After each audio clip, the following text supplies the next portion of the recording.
পঞ্চম শ্ৰেণীৰ নতুন গণিতৰ আজি আমাৰ পাঠ নম্বৰ 1ৰ সংখ্যা আৰু প্ৰক্ৰিয়াৰ দ্বিতীয় খণ্ড। পাঠ নম্বৰ 1ৰ সংখ্যা আৰু প্ৰক্ৰিয়াৰ এই অংকবোৰ খুব সহজ। এইবিলাক আমি তৃতীয় চতুৰ্থ মানতে কৰি আহিছোঁ। মাত্ৰ আৰু একবাৰ চিনাকিৰ বাবে তোমালোকক প্ৰথম পাঠত দিয়া হৈছে। ইয়াত আমাক কেইটামান সংখ্যা দিয়া আছে যিবোৰ আমি কমা দি লিখিব লাগে আৰু বহলাই লিখা বুলি কৈছে। বহলাই লিখা মানে বিস্তৃত ৰূপত। ইয়াতে দিয়া আছে 1111। এতিয়া আমাৰ ভাৰতীয় পদ্ধতি মতে আমি সদায় শতক আৰু হাজাৰৰ স্থানৰ মাজতে কমা বহুৱাব লাগে। গতিকে একক, দশক, শতক আমাৰ এইটোত হয় আৰু এইটো হাজাৰ। গতিকে ইয়াৰ মাজতে আমি কমাটো বহুৱাব লাগিব। গতিকে আমি ঠিক তেনেকৈ গোটেইকেইটা সংখ্যাৰে আমি শতক আৰু হাজাৰৰ স্থানৰ মাজতে আমি কমাটো বহুৱাইছোঁ। তোমালোকে ভালদৰে চালে দেখা পাবা একক, দশক, শতক, হাজাৰ। তো যিটো হাজাৰ আৰু শতকৰ মাজৰ স্থান সেই স্থানটোতে আমি কমা বহুৱাইছোঁ। আৰু ইয়াৰ পিছত ডাঙৰ হ'লে তোমালোকে পাই আহিবা ভাৰতীয় পদ্ধতি মতে আমি কেনেকৈ অংকবোৰ কৰোঁ। আৰু ইয়াতে বহলাই লিখিব দিছে যে 1000 + 100 + 10 + 1 আৰু আমি এনেকৈ গোটেইবিলাক বহলাই লিখিছোঁ।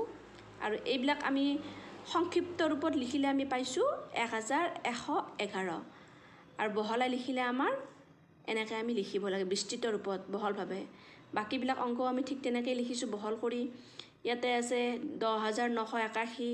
তো আমি 10000 + 900 + 80 + 1 81টো আকৌ ভাঙিছোঁ আমি। 81টো কেনেকৈ ভাঙিলোঁ? 81 মানে হ'ল তো 80ৰ লগত 1 যোগ কৰোঁতেহে 81 হৈছে। ঠিক তেনেকৈ বাকীবিলাকো ঠিক আমি তেনেকৈ কৰিছোঁ। ইয়াতে আছে 55000। 55000টোক আমি 55000 বুলি নিলিখি ইয়াক আমি ভাঙিছোঁ। মানে 50000 + 5000। 50000ৰ লগত 5000 যোগ কৰোঁতেহে 55000 হৈছে। আৰু বাকীবিলাকো ঠিক আমি 600 + 50 + 2 ঠিক তেনেদৰে আমি লিখিছোঁ। তোমালোকে ভালদৰে চালে বুজি পাবা আৰু এইবোৰ লিখিবা। সংক্ষিপ্ত ৰূপত লিখোঁ আহা। আমাক ইয়াতে কিছুমান অংক বিস্তৃতভাৱে দিয়া আছে। আমি এইবোৰ সংক্ষিপ্ত ৰূপত মানে চমুকৈ লিখিব লাগে। এতিয়া 800 + 80 + 9 আমি মুখতে লিখিব পাৰোঁ 889। কিন্তু যদিহে আমাৰ অসুবিধা হয় লিখোঁতে বা আমি নোৱাৰোঁ তেনেহ'লে আমি এটা পদ্ধতিৰ দ্বাৰা আমি লিখিব পাৰোঁ। যদিহে আমি সংখ্যাবোৰ এটাৰ তলত এটা বহুৱাই যোগ কৰোঁ তেনেহ'লে আমাৰ ধুনীয়াকৈ উত্তৰটো ওলাই যাব। 800 তলত আমি 80 বহাইছোঁ আৰু 9 তেনেকৈ আমাৰ কি ধুনীয়াকৈ ওলাই গৈছে 889। বাকী সংখ্যাবোৰো ঠিক তেনেদৰে আমি উলিয়াই লৈছোঁ। তোমালোকে ভালদৰে চাই যোৱা আৰু তেনেকৈ যদি এটাৰ তলত এটা বহুৱাই যোগ কৰি লোৱা উত্তৰটো অতি সোনকালে ওলাব আৰু ভুল নহয়। সংখ্যাত লিখোঁ আহা। এতিয়া আমাক ইয়াতে দিয়া হৈছে আখৰত আমি লিখিব লাগে সংখ্যাত 9805। আমি ধুনীয়াকৈ লিখিছোঁ যে 9805। কিন্তু বহুতৰ ক্ষেত্ৰত দেখা যায় যে 9805 লিখিব লাগিলে বহুতে ভালদৰে নোৱাৰে লিখিবৰ কাৰণে বা আখৰৰ পৰা সংখ্যালৈ নিওঁতে বহুতৰে ভুল হৈ যায়। তো ইয়াতো সেই একেই পদ্ধতি আমি অৱলম্বন কৰিব পাৰোঁ।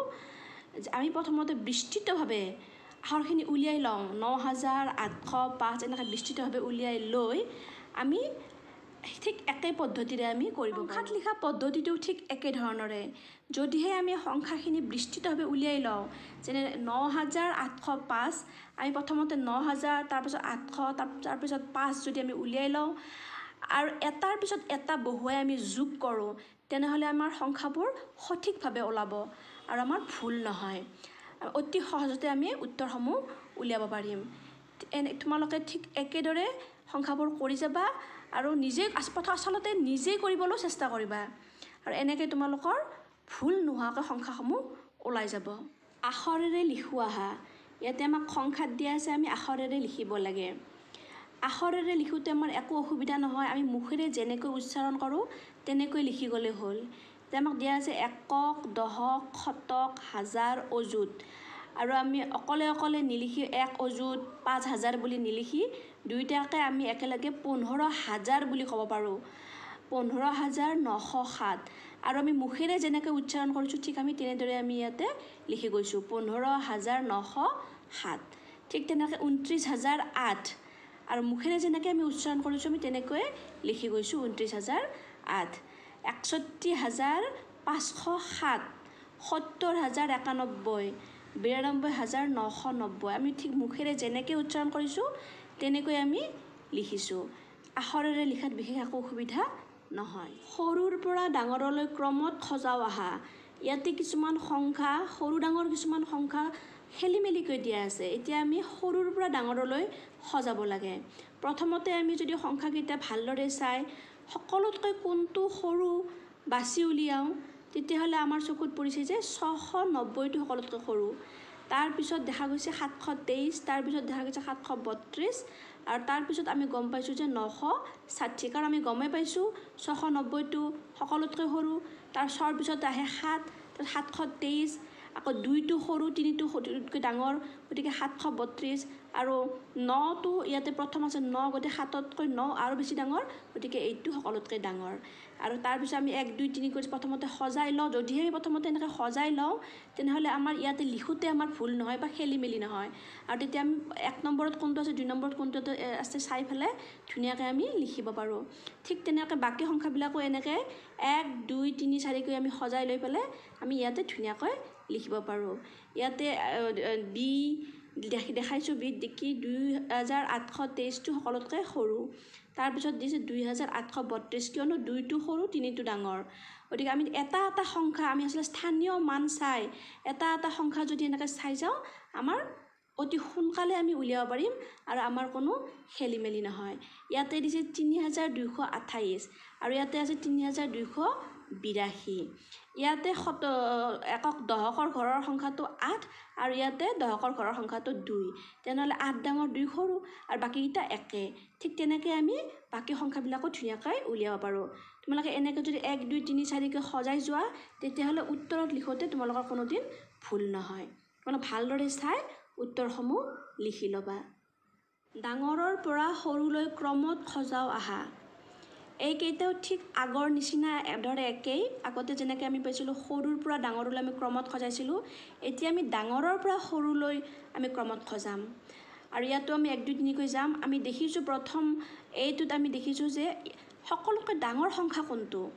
আমি জানো যে সকলোতকৈ ডাঙৰ সংখ্যা হ'ল 6, গতিকে আমি বেলেগ সংখ্যা চাব দৰকাৰেই নাই, তাৰমানে এইটো সকলোতকৈ ডাঙৰ আৰু ই হ'ব 1 নম্বৰ। 6ৰ পাছতে আছে 5, 2 নম্বৰ, 5ৰ পিছতে আছে 3, এইটো 3 নম্বৰ আৰু 3ৰ তলতে হয় 2, গতিকে এইটো 4 নম্বৰ।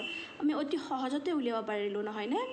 এনেকৈ তোমালোকে সংখ্যা দি ক্ৰমত সজাই গ'লে ইয়াতে লিখাত আগৰ নিচিনাকৈ সুবিধা হ'ব। আৰু বাকী সংখ্যাবিলাকো ঠিক তেনেকুৱাই। কিন্তু এটা কথা মন কৰিব যে কিছুমান সংখ্যা দেখাত প্ৰায় একে, যেনে এইটো ইয়াতে দিয়াই আছে যে 6 9 2 1 2, এইকেইটা সংখ্যা আৰু এইটো 6 9 1 2 2 প্ৰায় একে একে লাগিছে, মাত্ৰ এটা আখৰ ইফাল সিফাল। কিন্তু আমি ইয়াতে ভয় খাব নালাগিব আৰু ভালদৰে চিন্তা কৰি চাই দেখিব পাৰিম যে আমি ইয়াতে শতকৰ ঘৰত আছে 2 আৰু ইয়াতে শতকৰ ঘৰত আছে 1, গতিকে 2টো ডাঙৰ 1টো সৰু, গতিকে ই 3 নম্বৰত আহিছে, ই 4 নম্বৰত আহিছে। আৰু আমি গমেই পাইছোঁ সকলোতকৈ ডাঙৰ 9, গতিকে এইটো আমি 1 নম্বৰত বহিছে। তোমালোকে ভালদৰে এনেকৈ সংখ্যাবিলাক যদি চাই যোৱা আৰু 1 2 3কৈ যদি তোমালোকে মাৰ্কিং কৰি যোৱা তেনেহ'লে তোমালোকৰ কোনো অসুবিধা নহয়। মাত্ৰ তোমালোকে স্থানীয় মানটো ভালদৰে চাই ল'বা, এতিয়া কোনটো স্থানত থকা সংখ্যা আৰু বাকী সংখ্যাটোৰ কোনটো স্থানত কি সংখ্যা আছে, এই স্থানীয় মানটো চালে ভালদৰে তোমালোকে উত্তৰখিনি উলিয়াব পাৰিবা। তলৰ অংকবোৰ ব্যৱহাৰ কৰি 5 অংক বিশিষ্ট আটাইতকৈ ডাঙৰ আৰু আটাইতকৈ সৰু সংখ্যাটো লিখোঁ আহা। ইয়াতে কিছুমান সংখ্যা খেলি মেলিকৈ দিয়া আছে। আমাক ইয়াতে সেই সংখ্যাটোৰ পৰা আটাইতকৈ সৰু সংখ্যা লিখিব দিছে আৰু ইয়াতে ডাঙৰ সংখ্যা লিখিব দিছে। ইয়াতে এটা তোমালোক দিয়াই আছে, পিছৰটো মই লিখি দিছোঁ।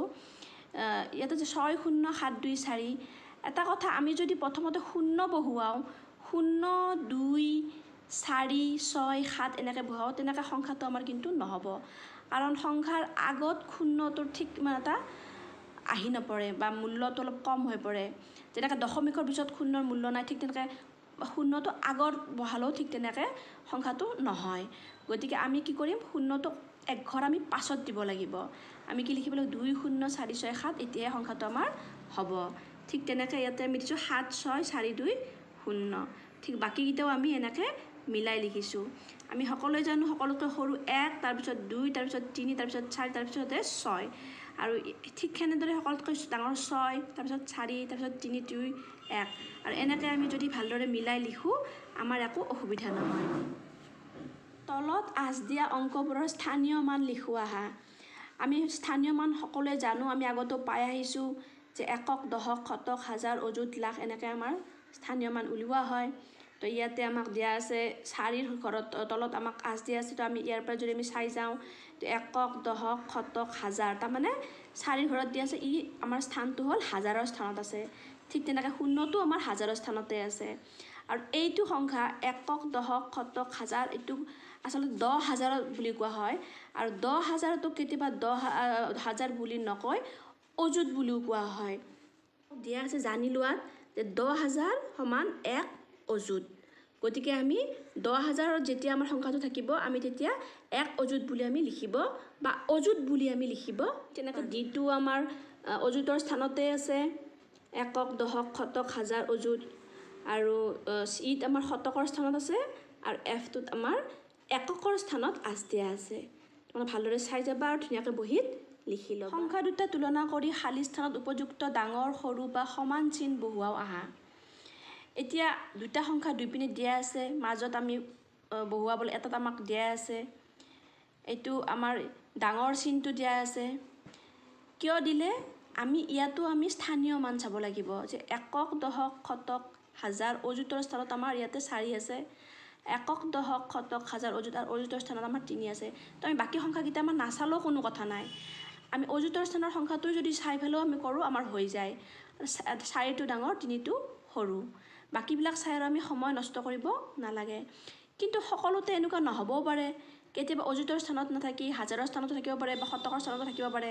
গতিকে বাকী কিছুমান সংখ্যা আমি চাব লাগিব বিটোত দিয়া আছে 10040 আৰু ইয়াতে দিয়া আছে 10004 তেনে আমি বাকী সংখ্যা সব ঠিক পালেও ইয়াতে দশকৰ স্থানত 4 আছে কিন্তু ইয়াতে দশকৰ স্থানত 0 আছে তেনেহ'লে আমি গম পালোঁ যে